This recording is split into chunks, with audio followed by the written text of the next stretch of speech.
নমস্কাৰ ফ্ৰেণ্ডছ, অসমৰ সাধাৰণ জ্ঞানৰ অন্য এটা ভিডিঅ'লৈ আপোনালোকক সকলোকে স্বাগতম জনাইছোঁ। আজিৰ ভিডিঅ'ত আমি আলোচনা কৰিম অসমৰ সাধাৰণ জ্ঞানৰ 20টাকৈ অতি গুৰুত্বপূৰ্ণ জিকে MCQ কুৱেশ্যনছ। তেন্তে ব্লগচোন ভিডিঅ'টো আৰম্ভ কৰোঁ। আমাৰ প্ৰথম কুৱেশ্যন দিয়া আছে, who was the first president of Assam Pradesh Congress committee? Assam Pradesh Congress কমিটিৰ প্ৰথম সভাপতি কোন আছিলে? অপশ্যনবোৰ দিয়া আছে তৰুণৰাম ফুকন, কুলদাস চলিহা, নবীন চন্দ্ৰ বৰদলৈ, গোপীনাথ বৰদলৈ। বন্ধুসকল, ইয়াৰ শুদ্ধ এনচাৰ হ'ব বি, অপশ্যন বি, কুলদাস চলিহা আছিলে অসম প্ৰদেশ কংগ্ৰেছ কমিটিৰ প্ৰথম সভাপতি। আৰু অসম প্ৰদেশ কংগ্ৰেছ কমিটি প্ৰতিষ্ঠা হৈছিলে 1921 চনত। Next question, who was the first to start the system of land serving in Assam? অসমত প্ৰথমে কোনে মাটিৰ জৰীপ কাৰ্য আৰম্ভ কৰিছিলে? অপশ্যনবোৰ দিয়া আছে গদাধৰ সিংহ, ৰুদ্ৰ সিংহ, নৰনাৰায়ণ, উদয়িত সিংহ। বন্ধুসকল, ইয়াৰ শুদ্ধ এনচাৰ হ'ব গদাধৰ সিংহ।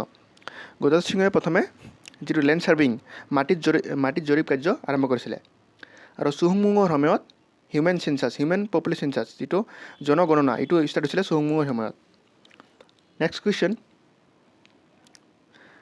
কুৱেশ্যনত দিয়া আছে আমাৰ the Lachit Borphukan Maidam is located in. Lachit Borphukan Maidam ক'ত অৱস্থিত?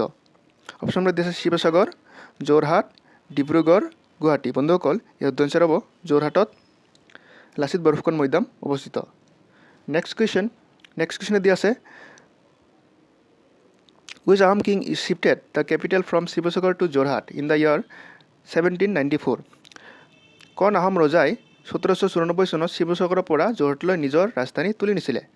অপশ্যনবোৰ দিয়া আছে চন্দ্ৰকান্ত সিংহ, কমলেশ্বৰ সিংহ, লক্ষ্মী সিংহ, গৌৰীনাথ সিংহ। বন্ধুসকল, ইয়াৰ শুদ্ধ এনচাৰ হ'ব ডি, গৌৰীনাথ সিংহই 1794 চনত শিৱসাগৰৰ পৰা যোৰহাটলৈ নিজৰ ৰাজধানী তুলি নিছিলে।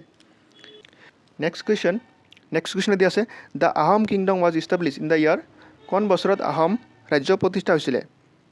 অপশ্যনবোৰ দিয়া আছে 1226, 1228, 1229, 1227। বন্ধুসকল, ইয়াৰ শুদ্ধ এনচাৰ হ'ব 1228। 1228ত আহোম ৰাজ্য প্ৰতিষ্ঠা হৈছিলে। আৰু আহোমৰ প্ৰথম ৰজা আছিলে Sukaphaa.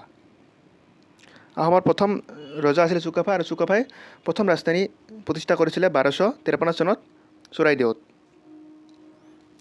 Next question, which city was once the capital of Matak kingdom? কোনখন চহৰ এই সময়ত মটক ৰাজ্যৰ ৰাজধানী আছিলে? অপশ্যন আছে ডিগবৈ, যোৰহাট, ডিব্ৰুগড়, তিনিচুকীয়া। বন্ধুসকল, ইয়াৰ শুদ্ধ এনচাৰ হ'ব তিনিচুকীয়া। মটক ৰাজ্যৰ এই সময়ত তিনিচুকীয়া ৰাজধানী আছিলে। Next question, who is appointed as the first ever sports ambassador of Assam? অসমৰ প্ৰথম ক্ৰীড়াদূত হিচাপে কাক নিযুক্তি দি আছে? অপশ্যনবোৰ দিয়া আছে হিমা দাস, অংকুচিতা বড়ো, শিৱ থাপা, মহাদেৱ ডেকা। বন্ধুসকল, ইয়াৰ শুদ্ধ এনচাৰ হ'ব হিমা দাসক প্ৰথমে ক্ৰীড়াদূত হিচাপে অসমৰ পৰা নিযুক্তি দিয়া হৈছিলে। নেক্সট কুৱেশ্যন দি আছে, which city of Assam has the largest dry fishes market of Asia? Asia মহাদেশৰ ভিতৰত আটাইতকৈ ডাঙৰ শুকান মাছৰ বজাৰ ক'ত অৱস্থিত? অপশ্যনবোৰ দিয়া আছে টংলা, ধুবুৰী, যোৰহাট, জাগিৰোড। বন্ধুসকল, ইয়াৰ শুদ্ধ এনচাৰ হ'ব জাগিৰোডত এছিয়া মহাদেশৰ ভিতৰত আটাইতকৈ ডাঙৰ শুকান মাছৰ বজাৰ আছে এছিয়া মহাদেশৰ ভিতৰত।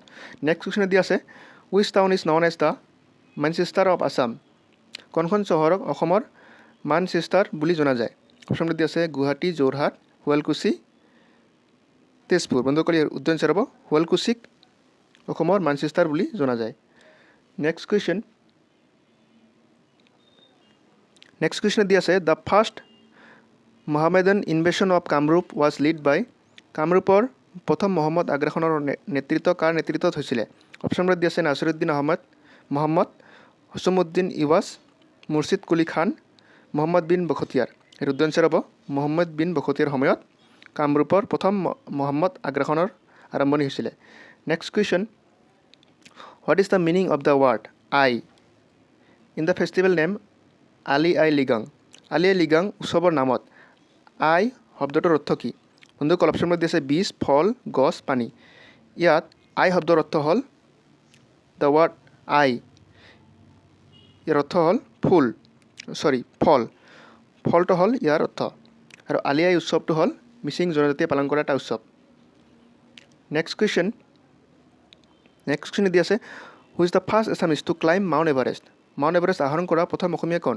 বন্ধুসকল, অপশ্যনবোৰ দিয়া আছে তৰুণ শইকীয়া, অভিনন্দন বৰা, বিদ্যুৎ বৰা, মনীষ ডেকা। ইয়াৰ শুদ্ধ এনচাৰ হ'ব তৰুণ শইকীয়া আছিলে প্ৰথম অসমীয়া যিয়ে মাউণ্ট এভাৰেষ্ট আহৰণ কৰিছে।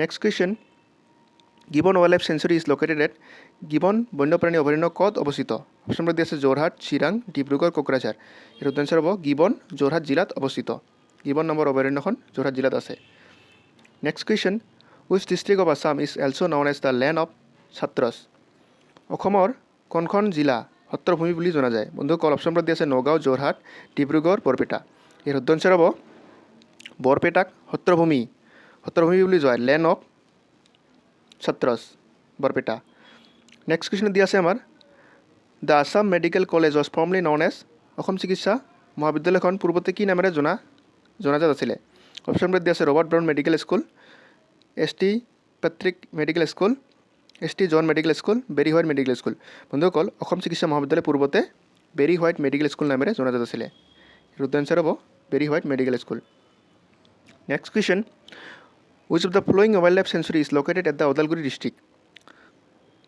তলৰ কোনখন অভয়াৰণ্য ওদালগুৰি জিলাত অৱস্থিত অপশ্যন নম্বৰ দিয়া আছে বৰনদী চক্ৰশিলা আমচাং বুঢ়াচাপৰি ইয়াৰ উত্তৰ হ'ব বৰনদী ওদালগুৰি জিলাত অৱস্থিত next question the Guwahati T occasion centre was establish in the year Guwahati চাহ নিলাম কেন্দ্ৰ কোনটো বৰ্ষত প্ৰতিষ্ঠা হৈছিলে অপশ্যন নম্বৰ দিয়া আছে 1968 1969 1970 1971 ইয়াৰ উত্তৰ হ'ব 1970 চনত গুৱাহাটী চাহ নিলাম কেন্দ্ৰ প্ৰতিষ্ঠা হৈছিলে next question which Sikh guru build the famous gurdwara in Dhubri town কোনজন শিখ গুৰুৱে ধুবুৰী জিলাত গুৰুদ্বাৰ নিৰ্মাণ কৰিছিলে অপশ্যন নম্বৰ আছে গুৰু গোবিন্দ সিং গুৰু তেগ বাহাদুৰ গুৰু হৰগোবিন্দ গুৰু হৰিকিষণ ইয়াৰ উত্তৰ হ'ব গুৰু তেগ বাহাদুৰে ধুবুৰীত গুৰুদ্বাৰ নিৰ্মাণ কৰিছিলে শিখ ধৰ্মৰ gurdwara next question which Assamese writer is also known as the Upanyas Samrat king of novels which king of novels in Assamese literature কোনজন অসমীয়া সাহিত্যকক উপন্যাস সম্ৰাট বুলি জনা যায় অপশ্যন নম্বৰ দিয়া আছে কৃষ্ণকান্ত সন্দিকৈ ৰজনীকান্ত বৰদলৈ লক্ষ্মীনাথ বেজবৰুৱা শৰৎচন্দ্ৰ গোস্বামী ইয়াৰ উত্তৰ হ'ব Rajanikanta Bordoloi is known as novel king Upanyas Samrat বুলি জনা যায় Rajanikanta Bordoloi next question which also' known as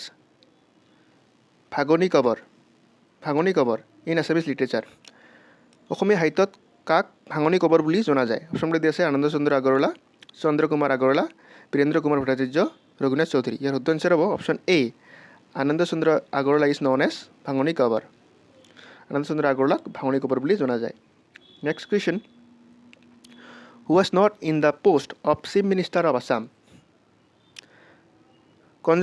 কোনজন অসমৰ মুখ্যমন্ত্ৰী পদত নাছিল অপশ্যন নম্বৰত দিয়া আছে যোগেন্দ্ৰনাথ হাজৰিকা কেশৱ চন্দ্ৰ গগৈ গোলাপ বৰবৰা শিৱপ্ৰসাদ বৰুৱা বন্ধুসকল যোগেন্দ্ৰনাথ হাজৰিকাও আছিলে কেশৱ চন্দ্ৰ গগৈও আছিলে গোলাপ বৰবৰাও আছিলে অসমৰ মুখ্যমন্ত্ৰী কোন নাছিলে শিৱপ্ৰসাদ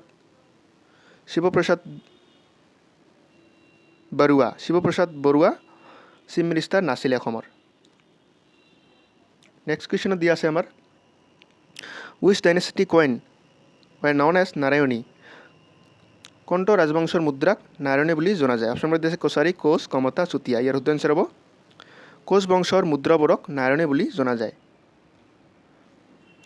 এইটো আছিলে আজি লাষ্ট কুৱেশ্যন বন্ধুসকল চ' থেংকছ ফৰ ৱাচিং বন্ধুসকল ভিডিঅ'বোৰ হেল্পফুল হ'লে চেনেলটো শ্বেয়াৰ কৰিব আৰু ছাবস্ক্ৰাইব কৰিব ধন্যবাদ